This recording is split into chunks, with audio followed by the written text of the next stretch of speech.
ಲೋಕರಕ್ಷಕನಾದಂಥ ಸ್ವಾಮಿ, ಕಳೆದ ತಿಂಗಳೆಲ್ಲ ನಮ್ಮನ್ನು ಸುರಕ್ಷಿತವಾಗಿ ಕಾಪಾಡಿಕೊಂಡು ಬಂದು ನಮಗೆ ಬರಬಹುದಾದಂಥ ಪ್ರತಿಯೊಂದು ಶೋಧನೆಗಳಿಂದ ದೂರ ಮಾಡಿ ನಿನ್ನ ಕೃಪೆ, ನಿನ್ನ ದಿವ್ಯ ಹಸ್ತಗಳ ಮೂಲಕವಾಗಿ ನಮ್ಮನ್ನು ಪೋಷಿಸಿ ಈ ದಿನದಲ್ಲಿ ಕರ್ತನೆ ನಾವೆಲ್ಲರೂ ನಿನ್ನ ಮುಂದೆ ತಲೆಬಾಗುವಂತೆ ನೀನು ಕೊಟ್ಟಂತ ಕೃಪಾಶೀರ್ವಾದಗಳಿಗಾಗಿ ಕೋಟಾನುಕೋಟಿ ಸ್ತೋತ್ರ ಸಲ್ಲಿಸುತ್ತಾ ಪ್ರಭು ಯೇಸುವಿನ ನಾಮದಲ್ಲಿ ಈ ಒಂದು ಧ್ಯಾನ ಭಾಗವನ್ನು ಆರಂಭ ಮಾಡುವರಾಗಿದ್ದೇವೆ ಸ್ವಾಮಿ. ಆಮೇನ್. ದೇವರ ಪರಿಶುದ್ಧ ನಾಮಕ್ಕೆ ವಂದನೆಯನ್ನು ಸಲ್ಲಿಸ್ತೇನೆ. ಈ ಸಮಯವನ್ನು ನೀಡಿದಂತ ಸಮಸ್ತ ಎಲ್ಲ ಅಧಿಕಾರಿಗಳಿಗೂ, ಜೊತೆ ಸೇವಕರಿಗೂ, ಎಲ್ಲ ಸಭೆಯ ವಿಶ್ವಾಸಿಗಳಿಗೂ ಪ್ರಭು ಯೇಸುವಿನ ನಾಮದಲ್ಲಿ ತಮ್ಮೆಲ್ಲರಿಗೂ ವಂದನೆಯನ್ನು ಸಲ್ಲಿಸುವನಾಗಿದ್ದೇನೆ. ಪರಮಗೀತೆ 8ನೇ ಅಧ್ಯಾಯವನ್ನ ನಾವು ತೆಗೆದುಕೊಳ್ಳುವಿಣ. ಪರಮಗೀತೆ 8ನೇ ಅಧ್ಯಾಯದಲ್ಲಿ ಈಗಾಗಲೇ ನಾನು ಇದನ್ನ 4 ಭಾಗವಾಗಿ ದೇವರ ಸೇವಕರ ಮೂಲಕವಾಗಿ, ಅನೇಕ ಭಕ್ತರ ಮೂಲಕವಾಗಿ ಈ ಅಧ್ಯಾಯದಲ್ಲಿ 4 ಭಾಗಗಳನ್ನ ನಾನು ಮಾಡಿದವನಾಗಿದ್ದೇನೆ. ಮೊದಲನೇ ಭಾಗ, ಇದರ ಮುಖ್ಯ ಅಂಶ ಬಂದ್ಬಿಟ್ಟು ದೇವರ ಪ್ರೀತಿಯ ಗುಣಲಕ್ಷಣಗಳು,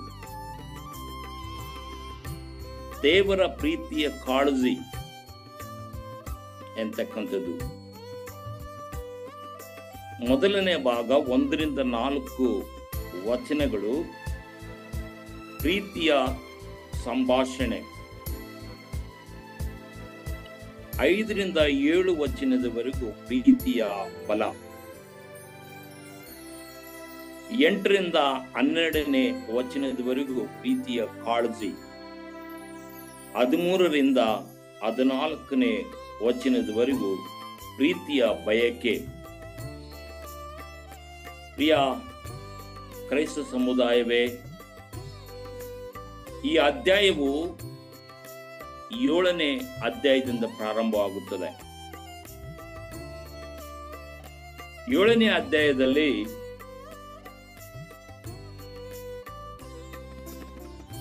ಆ ಭಕ್ತನು ಬಹಳ ವಿವರವಾಗಿ ಆ ಸಭೆಯನ್ನ ವರ್ಣನೆ ಮಾಡುತ್ತಾನೆ. ಸಭೆಯನ್ನು ವರ್ಣನೆ ಮಾಡಿದ ನಂತರ ಮೊದಲ ಗೀತೆಯು ಆತನಿಗೆ ಕೃತಜ್ಞತೆ ಸಲ್ಲಿಸುವಂತ ಒಂದು ಅಧ್ಯಾಯವು ಕೂಡ ಈ ಅಧ್ಯಾಯವಾಗಿದೆ. ಒಂದು ಉಪಕಾರ ಸಲ್ಲಿಸುವಂತ ಅಧ್ಯಾಯವು ಕೂಡ ಈ ಅಧ್ಯಾಯವಾಗಿದೆ. ಕೊನೆಯ ಅಧ್ಯಾಯ. ಈ ಅಧ್ಯಾಯದಲ್ಲಿ ಉಪಕಾರ ಸಲ್ಲಿಸುವಂಥದ್ದು. ಏನು ಉಪಕಾರ ಸಲ್ಲಿಸ್ತಾ ಇದ್ದಾಳೆ, ಏನು ಪ್ರೀತಿಯ ಸಂಭಾಷಣೆ ಮಾಡ್ತಾ ಇದ್ದಾಳೆ. ಆತನು ಅಷ್ಟೆಲ್ಲ ನನ್ನನ್ನು ಹೊಗಳಿದರೆ, ಆತನು ನನ್ನನ್ನೆಲ್ಲ ಅಷ್ಟಕ್ಕೊಂದು ಪ್ರೀತಿ ಮಾಡುತ್ತಿರುವುದಾದರೆ, ಮೊದಲಿನ 4 ವಚನಗಳು ಅಯ್ಯಮ್ಮ ಏನ್ ಹೇಳ್ತಾ ಇದ್ದಾಳೆ ಅಂತ ಹೇಳಿದ್ರೆ, ನೀನು ನನ್ನ ತಾಯಿಯ ಸ್ಥಾನವನ್ನು ಕುರಿತು ನನ್ನ ಅಣ್ಣನಾಗಿದ್ದರೆ ಎಷ್ಟೋ ಚೆನ್ನಾಗಿತ್ತು. ನಾನು ನಿನ್ನನ್ನು ಹೊರಗೆ ಕರ್ಕೊಂಡು ಹೋಗಿ ಮುದ್ದಿಟ್ಟರೂ ಯಾರು ಹೀನೈಸ್ತಿರ್ಲಿಲ್ಲ. ನೀನು ನಮ್ಮ ರಕ್ತ ಸಂಬಂಧನು, ನಮ್ಮ ಅಣ್ಣನು ಅಥವಾ ನಮ್ಮ ತಮ್ಮನು, ಅಕ್ಕ ತಂಗಿ ಆಗಿದ್ರೆ ಎಷ್ಟೋ ಬೆಸ್ಟ್ ಇತ್ತು, ಬಹಳ ಚೆನ್ನಾಗಿತ್ತು. ನಮ್ಮ ತಾಯಿಯ ಒಂದು ಸ್ಥಾನವನ್ನ ಕುಡಿದು ಬೆಳೆದ್ರೆ ಬಹಳ ಚೆನ್ನಾಗಿತ್ತು. ಆದ್ರೆ ಏನ್ ಮಾಡ್ಲಿ, ನಾನು ಅನ್ಯಳಾಗಿದ್ದೇನಲ್ವಾ, ಅಯ್ಯೋ ನಾನು ಪಾಪಿಷ್ಠಳಾಗಿದ್ದೀನಲ್ವಾ ಎಂಬುದಾಗಿ ತನ್ನನ್ನು ತಾನು ಇಚ್ಛೆ ಪಡುವಂತ ಒಂದು ಸ್ತ್ರೀಯಾಗಿದ್ದಾಳೆ. ಇನ್ನೊಂದು 2ನೇ ವಚನದಲ್ಲಿ ನಾವು ನೋಡುವಾಗ, ನೀನು ನನ್ನ ತಾಯಿಯ ಮನೆಗೆ ನಿನ್ನನ್ನ ನನ್ನ ತಾಯಿ ಮನೆಗೆ ಕರೆಕೊಂಡು ಹೋಗುತ್ತಿದ್ದೆನು. ಅಲ್ಲಿ ನಿನಗೆ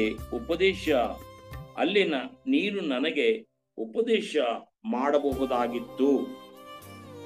ದ್ರಾಕ್ಷಿಯ ಮಿಶ್ರ ಪಾನಕವನ್ನು, ನನ್ನ ದಾಳಿಂಬರದ ಸವಿರಸವನ್ನು ನಿನಗೆ ಕುಡಿಸುತ್ತಿದ್ದೆನು ಎಂಬುದಾಗಿ.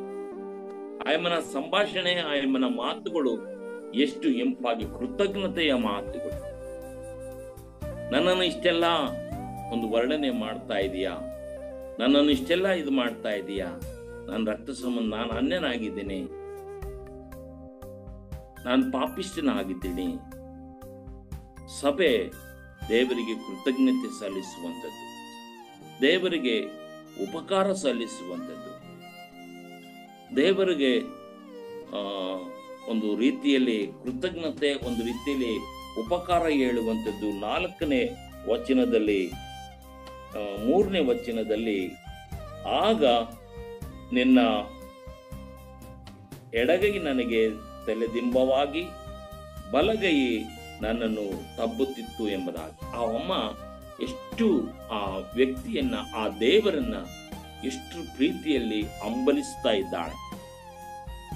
ನೀನು ನನ್ನನ್ನ ಈ ರೀತಿಯಲ್ಲಿ ಆರೈಕೆ ಮಾಡಿರುವುದಕ್ಕಾಗಿ, ಈ ರೀತಿಯಲ್ಲಿ ನನ್ನನ್ನು ಪ್ರೀತಿ ಮಾಡಿರುವುದಕ್ಕಾಗಿ, ನೀನು ನಿನ್ನ ಬಲಗೈ ನನ್ನನ್ನು ತಬ್ಬಿಕೊಂಡಿತು, ನಿನ್ನ ಎಡಗೈ ನನಗೆ ವಿಶ್ರಾಂತಿ ಕೊಟ್ಟು ಎಂಬುದಾಗಿ ಆಯಮ್ಮ ದೇವರನ್ನ ಕೃತಜ್ಞತೆಯ ಮೂಲಕವಾಗಿ ಈ ಅಧ್ಯಾಯವು ಮುಕ್ತಾಯಗೊಳ್ಳುತ್ತಾ ಇದೆ. ಕೃತಜ್ಞತೆ ಹೇಳುವಂಥದ್ದು, ದೇವರೊಟ್ಟಿಗೆ ಸಂಭಾಷಣೆ ಮಾಡುವಂಥದ್ದು ಬಹಳ ಅಮೂಲ್ಯವಾಗಿದೆ. ಮೊದಲನೇ ಭಾಗದಲ್ಲಿ ಆಕೆಯ ಸಂಭಾಷಣೆ ಬಹಳ ಸವಿಸ್ತಾರವಾಗಿರುತ್ತದೆ. ಇನ್ನು 5ನೇ ವಚನದಿಂದ ಹಿಡಿದು 7ನೇ ವಚನದವರೆಗೂ ನಾವು ನೋಡುವಾಗ ಪ್ರೀತಿಯ ಬಲ, ಪ್ರೀತಿ ಯಾವ ರೀತಿಯಲ್ಲಿ ಅದು ಧೈರ್ಯ ಕೊಡುತ್ತದೆ, ಪ್ರೀತಿ ಯಾವ ರೀತಿಯಲ್ಲಿ ಶಕ್ತಿ ಕೊಡುತ್ತದೆ, ಪ್ರೀತಿ ಯಾವ ರೀತಿಯಲ್ಲಿ ಅದನ್ನ ಕಾಪಾಡುತ್ತದೆ, ಆ ಒಂದು ಸಭೆಯನ್ನ ಯಾವ ರೀತಿಯಲ್ಲಿ ಕಾಪಾಡುತ್ತದೆ ಎಂಬುದಾಗಿ. ಅವಮ್ಮ ಯಾವಾಗ ಆ ಉಪಕಾರ ಸಲ್ಲಿಸಿದಳೋ ಅವಾಗ ದೇವರು ಆమెಗೆ ಕೊಡುವಂತ ಗಾಡ್ ಗಿಫ್ಟ್, ಆಮೆಗೆ ಕೊಡುವಂತ ಒಂದು ಶ್ರೇಷ್ಠವಾದಂತ ಒಂದು ವರದಾನಗಳು ಅಥವಾ ಶ್ರೇಷ್ಠವಾದಂತ ಬಲ ಅಲ್ಲಿ ನೋಡ್ತಾ ಇದ್ದೇವೆ. 5ನೇ ವಚನದಲ್ಲಿ, ನಲ್ಲನನ್ನು ಒರಗಿಕೊಂಡು ಅಡವಿಯಿಂದ ಬರುವ ಇವಳು ಯಾರು?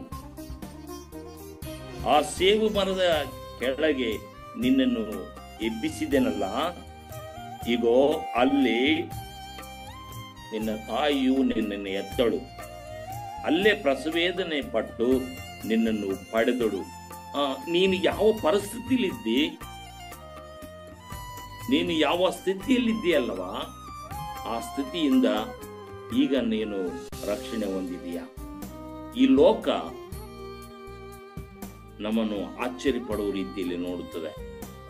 ಈ ಲೋಕ ನಮ್ಮನ್ನು ಆಶ್ಚರ್ಯವಾದಂತ ರೀತಿಯಲ್ಲಿ ನಮ್ಮನ್ನು ನೋಡುತ್ತದೆ. ಆಗ ದೇವರು ಬಲಪಡಿಸುವ ಆತನಾಗಿದ್ದಾನೆ. ಏನಂತ ಬಲಪಡಿಸ್ತಾನೆ? 6ನೇ ವಚನದಲ್ಲಿ ಏನಂತ ಬಲಪಡಿಸ್ತಾನಂದ್ರೆ, ಹೃದಯದ ಮೇಲೆ ನಿನ್ನ ಕೈಯಲ್ಲಿ ನನ್ನನ್ನು ಮುದ್ರೆಯನ್ನಾಗಿ ಧರಿಸಿಕೋ. ಪ್ರೀತಿಯಿಂದ ಮರಣದಷ್ಟು ಬಲವಾಗಿದೆ. ಪ್ರೀತಿ ಮರಣದಷ್ಟು ಬಲವ. ಅಷ್ಟಕ್ಕೊಂದು ನಿನ್ನನ್ನು ನಾನು ಉಂಗರವಾಗಿಟ್ಟುಕೊಂಡಿದ್ದೇನೆ. ಯಾವಾಗಲೂ ನಿನಗೆ ನಾನು ಬಲವನ್ನು ಕೊಡುತ್ತೇನೆ ಎಂಬುದಾಗಿ. ಆದರೆ 6ನೇ ವಚನದ ಕೊನೆಯ ಭಾಗಗಳಲ್ಲಿ ಹೇಳ್ತಾ ಇದೆ, ನೀನು ಪ್ರೀತಿಯನ್ನು ಬಿಟ್ಟು ಹೋಗಬೇಡ, ಪ್ರೀತಿಯನ್ನು ಬಿಟ್ಟು ನೀನು ಕ್ರೂರಿ ಆಗಬೇಡ, ಅದರ ಜ್ವಾಲೆಯು ಬೆಂಕಿಯಂತೆ ಉರಿದು ಯೆಹೋವನ ರೋಷಾಗ್ನಿಗೆ ನೀನು ಗುರಿಯಾಗಬೇಡ ಎಂಬುದಾಗಿ ಆ ನಲ್ಲನು, ಆ ಒಂದು ಸಭೆಯ ನಾಯಕನು ಆ ವಿಶ್ವಾಸಿಗೆ ಬಲಪಡಿಸುವಂತದ್ದಾಗಿದ್ದಾನೆ, ಆ ವಿಶ್ವಾಸಿಗೆ ಧೈರ್ಯ ಕೊಡುವಂತದ್ದಾಗಿದ್ದಾನೆ. ಆ ವಿಶ್ವಾಸಿಗೆ ಆತನೇನ್ ಮಾಡ್ತಾ ಇದ್ದಾನೆ ಅಂತ ಹೇಳಿದ್ರೆ, ನೀನು ಯಾವುದಕ್ಕೂ ಭಯ ಪಡಬೇಡ. 7ನೇ ವಚನದಲ್ಲಿ ಜಲದ ರಾಶಿಗಳು ಪ್ರೀತಿಯನ್ನು ನಂದಿಸಲಾರವು, ಪ್ರವಾಹಗಳಿಗೂ ಅದನ್ನು ಮುಳುಗಿಸಲು ಶಕ್ತಿ ಇಲ್ಲ.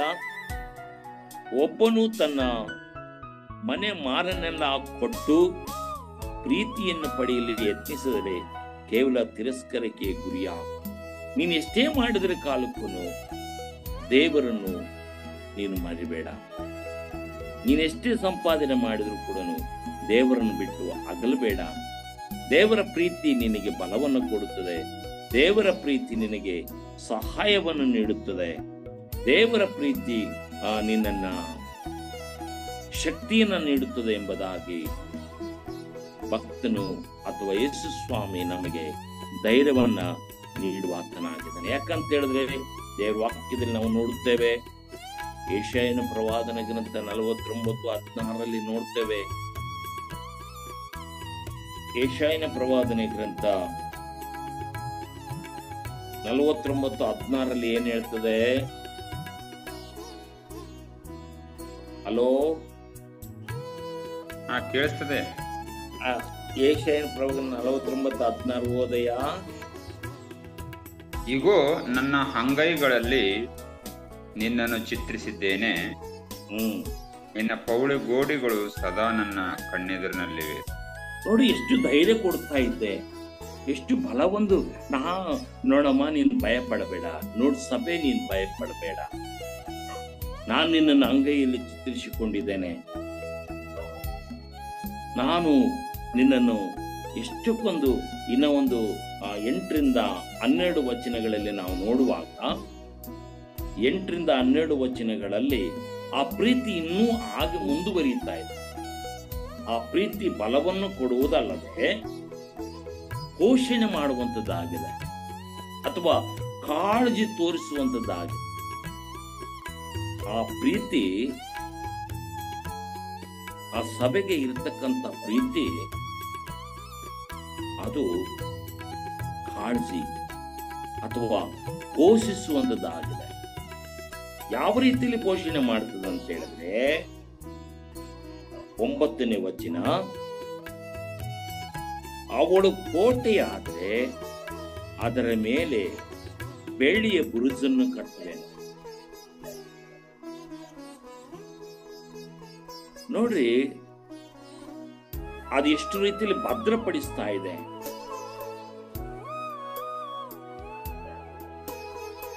ಬಾಗಿಲಾದರೆ ದೇವದಾರು ಅಲಿಗೆಗಳಿಂದ ಭದ್ರಪಡಿಸುವೆನು. ಬುರುಜು ಕಟ್ತೇನೆ, ನಿನಗೆ ಯಾರು ತೊಂದರೆ ಆಗದ ಹಾಗೆ ನಾನು ನಿನಗೆ ಬಾಗಿಲಾಗ್ತೀನಿ, ನಿನಗೆ ಕೋಟೆ ಆಗ್ತೀನಿ. ದಾವೀದನೇ ಹೇಳುವ ಹಾಗೆ, ನನ್ನ ಕೋಟೆಯು ನನ್ನ ದುರ್ಗವು ಆಶ್ರಯ ದುರ್ಗವು ಎಂಬುದಾಗಿ ಹೇಳುವ ರೀತಿಯಲ್ಲಿ ದೇವರು ನಮಗೆ ಆಶ್ರಯ ಕೊಡ್ತಾನೆ ಎಂಬುದಾಗಿ ಪ್ರೀತಿಯ ಕಾಳಜಿಯನ್ನ ಆ ಒಂದು ದೇವರು ಆ ಅಮ್ಮನ್ನ ಪ್ರೋತ್ಸಾಹ ಪಡಿಸ್ತಾ ಇದ್ದಾನೆ, ಆಯಮ್ಮನ ಬಲಪಡಿಸ್ತಾ ಇದ್ದಾನೆ, ಆಯಮ್ಮನ ಪ್ರೀತಿಯನ್ನ ವರ್ಣನೆ ಮಾಡ್ತಾ ಇದ್ದಾನೆ. ಆಯಮ್ಮನ ಏನ್ ಮಾಡ್ತಾ ಇದ್ದಾನೆ ಅಂತ ಹೇಳಿದ್ರೆ 10ನೇ ವಚನದಲ್ಲಿ, ನಾನು ಕೋಟೆ, ನನ್ನ ಸ್ಥಾನಗಳು ಅದರ ಬುರುಜುಗಳು ಈಗಿದ್ದು ಸೊಲೊಮೋನ ದೃಷ್ಟಿಯಲ್ಲಿ ಸಮಾಧಾನ ಹೊಂದಿದೆನು. ನೋಡ್ರಿ, ದೇವರ ವಾಕ್ಯದಲ್ಲಿ ಕೋಟೆ, ಸ್ಥಾನ ಎಂಬುದಾಗಿ ಹೇಳುವಾಗ ಇಲ್ಲಿ ಸ್ಥಾನ ಎಂಬುದಾಗಿ 4 ಸಾರಿ ಬರುತ್ತದೆ. ಸ್ಥಾನ ಎಂಬುದಾಗಿ ಹೇಳುವಾಗ ಇದು ದೇವರ ವಾಕ್ಯ, ಆಹಾರ, ದೇವರ ವಾಕ್ಯ ಮತ್ತು ಆಹಾರ. ಯೇಸುಸ್ವಾಮಿ ಸೈತಾನನ ಶೋಧನೆಗೆ ಒಳಗಾಗಿರುವಾಗ ಮನುಷ್ಯನು ರೊಟ್ಟಿ ತಿಂದ ಮಾತ್ರದಿಂದ ಬದುಕುವುದಿಲ್ಲ, ದೇವರ ಮಾತುಗಳಿಂದ ಬದುಕುತ್ತಾನೆ. ವಾಕ್ಯವು ಆಹಾರವಾಗಿದೆ, ಸ್ಥಾನವು ಆಹಾರವಾಗಿದೆ. ಅದು ನಿನ್ನನ್ನು ಕಾಳಿಸಿ ತೋರಿಸುತ್ತದೆ, ನಿನಗೆ ಪುಷ್ಟಿಯನ್ನು ನೀಡುತ್ತದೆ, ನಿನಗೆ ಭದ್ರಪಡಿಸುತ್ತದೆ ಎಂಬುದಾಗಿ, ನಿನಗೆ ಸಮಾಧಾನವನ್ನು ಹೊಂದಿದನು ಎಂಬುದಾಗಿ ನಾವು ನೋಡ್ತೇವೆ. 11ನೇ ವಚನದಲ್ಲಿ ಸೊಲೊಮೋನನು ನೋಡಿಕೊಳ್ಳುವವರಿಗೆ ಬಲಹಾಮೋನಿನಲ್ಲಿ ಇದ ತನ್ನ ತೋಟವನ್ನು ಕೊಟ್ಟನು. ಅದರ ಫಲದಿಂದ ಯಾರಾದರೂ 1000 ರೂಪಾಯಿಗಳನ್ನು ಪಡೆಯಬಹುದು. ಸೊಲೊಮೋನನೇ, ಆ 1000 ರೂಪಾಯಿ ನಿನಗಿರಲಿ, ಫಲವನ್ನು ನೋಡಿಕೊಳ್ಳುವವರಿಗೆ 200 ರೂಪಾಯಿ ಸೇರಲಿ. ನನ್ನದೇ ಆಗಿರುವ ನನ್ನ ತೋಟವು ನನ್ನ ವಶದಲ್ಲಿಯೇ ಇದೆ. ದೇವರು ಕಾಪಾಡ್ತಾನೆ, ಹಣಕ್ಕಾಗಿ ಅಲ್ಲ.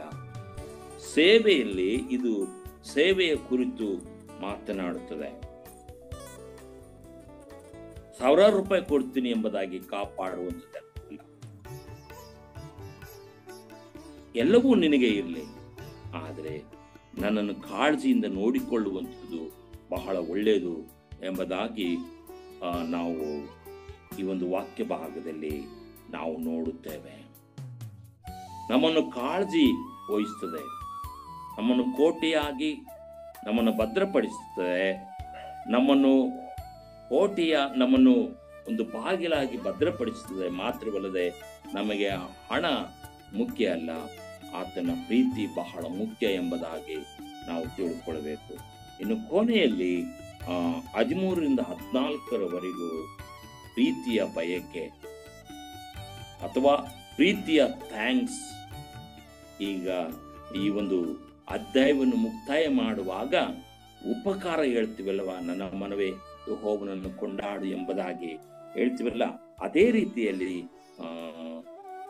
ಸೊಲೊಮೋನನು ದೇವರಿಗೂ ಮತ್ತು ಸಭೆಗೂ ಕೃತಜ್ಞತೆಯನ್ನ ಸಲ್ಲಿಸುವನಾಗಿದ್ದ. ಯಾವ ರೀತಿಯಲ್ಲಿ ಕೃತಜ್ಞತೆ ಸಲ್ಲಿಸುವನಾಗಿದ್ದಾನ ಅಂತ ಹೇಳಿದ್ರೆ, ಉದ್ಯಾನ ನಿವಾಸಿಯೇ, ಗೆಳೆಯರು ನಿನ್ನ ಧ್ವನಿ ಕೇಳಬೇಕೆಂದಿದ್ದಾರೆ, ನನಗೂ ಕೇಳಿಸಲಿ. ಸಭೆ ಯಾವತ್ತು ಯಾವಾಗಲೂ ಒಳ್ಳೆ ಉತ್ಸಾಹದಿಂದ ಇರಬೇಕು. ಯಾವತ್ತು ಯಾವಾಗಲೂ ಸಭೆ ಬೆಳೆಯುವಂಥದ್ದಾಗಿರಬೇಕು ಎಂಬುದಾಗಿ ಆತನು ಕೃತಜ್ಞತೆ ಉಳ್ಳವನಾಗಿ ನೀನು ಕೇಳಬೇಕಂದಿದ್ದಾರೆ. ನೀನು ಆತನ ಕೇಳಿಸುವಂತ ರೀತಿಯಲ್ಲಿ ಯಾವತ್ತು ಯಾವಾಗಲೂ ಇರು ಎಂಬುದ 14ನೇ ವಚನದಲ್ಲಿ ಏನ್ ಹೇಳ್ತದೆ ಅಂತ ಹೇಳಿದ್ರೆ, ಹೊರೆಪಡು, ಸುಗಂಧ ಸಸ್ಯ ಪರ್ವತಗಳಿಂದ ಜಿಂಕೆಯಂತೆಯೂ ಪ್ರಾಯದ ಎಳೆಯಂತೆಯೂ ಇರು. ಅಂದ್ರೆ ಯಾವಾಗಲೂ ಸಂತೋಷವುಳ್ಳವರಾಗಿ ಇರುವಣ. ಆ ಜಿಂಕೆ ಯಾವಾಗ ಅದು ಯಾವತ್ತು ಚಂಗನೆ ಇರ್ತದಲ್ವಾ, ಆ ರೀತಿಯಲ್ಲಿ ಕೃತಜ್ಞತೆ ಉಳ್ಳವರಾಗಿ ಉಪಕಾರಗಳನ್ನು ಹೇಳುತ್ತಾ ಯಾವತ್ತು ಯಾವಾಗಲೂ ಕೊಂಡಾಡೋಣ. ಎರಡನೇ ಅಂದ್ರೆ ಪಾರಿವಾಳ, ಪರಿಶುದ್ಧತೆಯಿಂದ ನಮ್ಮ ಸಭೆ ತುಂಬಬೇಕೆಂಬುದಾಗಿ ಇದನ್ನು ಮುಕ್ತಾಯ ಮಾಡುವವನಾಗಿದ್ದ. ನಿನ್ನೆಯನ್ನು ತ್ವರೆಪಡುತ್ತಾ ಇದ್ದಾನೆ. ಸುಗಂಧ ಪರ್ವತಗಳಲ್ಲಿ ಆತನು ನನ್ನನ್ನ ಸುಗಂಧ ಪರ್ವತಗಳಲ್ಲಿ ಜಿಂಕೆಯಂತೆಯೂ ಪ್ರಾಯದ ಎರೆಳೆ ಅಂತಂದ್ರೆ ಪಾರಿವಾಳ ಪರಿಶುದ್ಧಾತ್ಮನಿಂದ ನಿನ್ನ ಸಭೆಯನ್ನ ತುಂಬಿಸುವನಾಗಿದ್ದಾನೆ. ನಿನ್ನನ್ನ ಆತನು ಪರಿಶುದ್ಧತೆಯಲ್ಲಿ ಎರೆಳೆ ಎಂಬುದಾಗಿ ಹೇಳುವುದಾದ್ರೆ ಅದು ಪವಿತ್ರಾತ್ಮ ನಿನ್ನ ಹೃದಯಗಳಲ್ಲಿ ಇಳಿದು ಬರುವಂತದ್ದಾಗಿದೆ. ನಾವು 4 ಭಾಗಗಳಲ್ಲಿ ನೋಡುವಾಗ ಈ ಕೊನೆಯ ಅಧ್ಯಾಯದಲ್ಲಿ ಆತನು ಪ್ರೀತಿಯ ಸಂಭಾಷಣೆ, ಪ್ರೀತಿಯ ಬಲವು,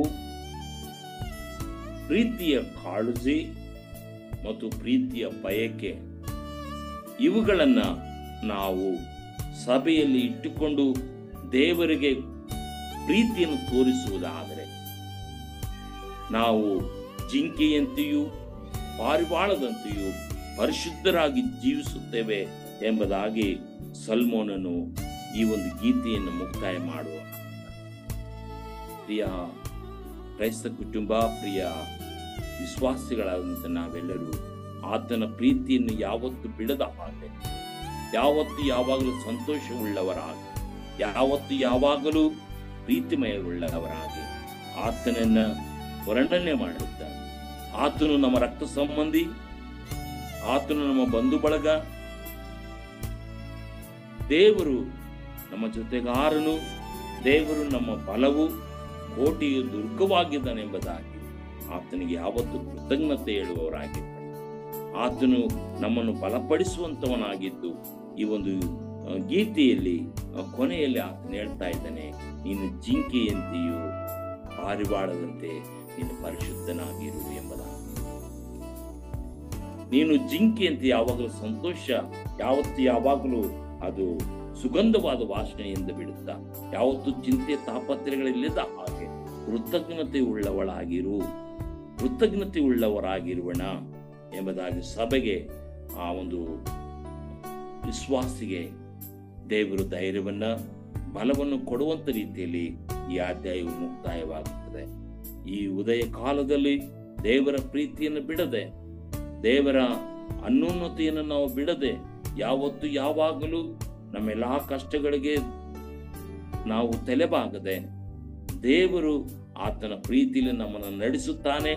ನಮ್ಮನ್ನು ಜಿಂಕೆಯಂತೆ ಒಂದು ಆಡಿದೆ, ನಿನ್ನನ್ನೇ ನಂಬಿ ಬಂದೆವು, ಕಾಲನ್ನು ಜಿಂಕೆ ಕಾಲಂತೆ ಮಾರ್ಪಡಿಸುವ ಆತನ ಆಗಿದ್ದಾನೆಂಬುದಾಗಿ ನಮ್ಮನ್ನು ಪಾರಿವಾಳದ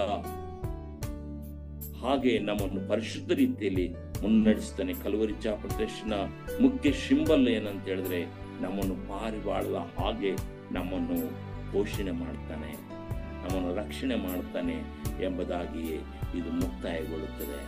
ಪ್ರಿಯ, ಈ ದಿನದಲ್ಲಿ ನಾವು ಈ ಎಲ್ಲಾ ಅಧ್ಯಾಯಗಳಲ್ಲಿ ದೇವರು ಎಲ್ಲಾ ಭಕ್ತರು ಹೇಳಿದಂತ ಪ್ರತಿಯೊಂದು ನುಡಿಗಳಲ್ಲಿ ದೇವರು ತಾನೇ ನಮ್ಮೆಲ್ಲರನ್ನ ಪ್ರೀತಿಯನ್ನು ಕಾದು ಕಾಪಾಡಲಿ. ಆಮೇನ್. ಪ್ರಾರ್ಥನೆ ಮಾಡೋಣ. ಮಹಾಪರಿಶುದ್ಧನಾದ ತಂದೆಯಾದ ದೇವರೇ, ಲೋಕರಕ್ಷಕನಾದಂಥ ಸ್ವಾಮಿ, ಪರಮಗೀತೆ 8ನೇ ಅಧ್ಯಾಯವನ್ನು ಧ್ಯಾನ ಮಾಡುವಂತೆ, ಅದರಲ್ಲಿರ್ತಕ್ಕಂಥ ಪ್ರೀತಿಯ ರಸಗಳು, ಪ್ರೀತಿಯ ಕಾರ್ಯಗಳು ಏನು ಎಂಬುದಾಗಿ ನಮಗೆ ಕಲಿಸಿಕೊಟ್ಟಿದೆಯಪ್ಪ. ಮುದ್ದಾದಂಥ ಸಂಭಾಷಣೆ, ಮುದ್ದಾದಂಥ ಬಲ, ಮುದ್ದಾದಂಥ ನಿನ್ನ ಪೋಷಣೆ, ನಿನ್ನ ಬಯಕೆ ನಮ್ಮೆಲ್ಲರ ಹೃದಯಗಳಲ್ಲಿ ಇರಲಿ. ನಾವು ಸೋತವರಾಗಿರದೆ, ನಾವು ಯಾವತ್ತೂ ಯಾವಾಗಲೂ ಕರ್ತನೆ ಜಿಂಕೆಯಂತೆ ಹಾರಾಡುವಂತ ಮಕ್ಕಳಾಗಿ ಈ ಲೋಕದಲ್ಲಿ ಕಷ್ಟ, ಕಣ್ಣೀರು, ಬಾಧೆ, ವೇದನೆಗಳಿಂದ ದೂರ ಮಾಡಿ, ಸಂಸ್ಥೆಯಲ್ಲಿ ಇರ್ತಕ್ಕಂಥ ಪ್ರತಿಯೊಂದು ಕಾರ್ಯಗಳನ್ನು, ಸಂಸ್ಥೆಯ ಎಲ್ಲ ಅಧಿಕಾರಿಗಳನ್ನ, ಅವರ ಆಲೋಚನೆಗಳನ್ನ, ಅವರ ಯೋಜನೆಗಳನ್ನ ಉಜ್ಜೀವನಗೊಳಿಸು ಸ್ವಾಮಿ, ಪವಿತ್ರಗೊಳಿಸು ದೇವರೇ. ಯಾವ ಯಾವ ಸಭೆಗಳಲ್ಲಿ ಚರ್ಚ್ ಕಟ್ಟಲ್ಪಡುತ್ತಾ ಇವೋ ಅವು ಇನ್ನೂ ಮುಂದುವರಿಯಲಿಕ್ಕಾಗುವಂತೆ ದೇವರೇ, ನಮ್ಮನ್ನು, ನಮ್ಮ ಜೀವಿತವನ್ನ, ನಮ್ಮ ಎಲ್ಲಾ ಕುಟುಂಬಗಳನ್ನ ಆಶೀರ್ವಾದ ಮಾಡಿ ನಿನ್ನ ಮಹಿಮೆಯಿಂದ ನಮ್ಮೆಲ್ಲರನ್ನು ತುಂಬಿಸಬೇಕೆಂಬುದಾಗಿ ಪ್ರಭರಕ್ಷಕನು ಗುರುವಡಿಯನಾದಂತ ಯೇಸುವಿನ ಒಂದೇ ನಾಮದಲ್ಲಿ ಬೇಡಿ ಹೊಂದಿದ್ದೇವೆ ಸ್ವಾಮಿ. ಆಮೆನ್.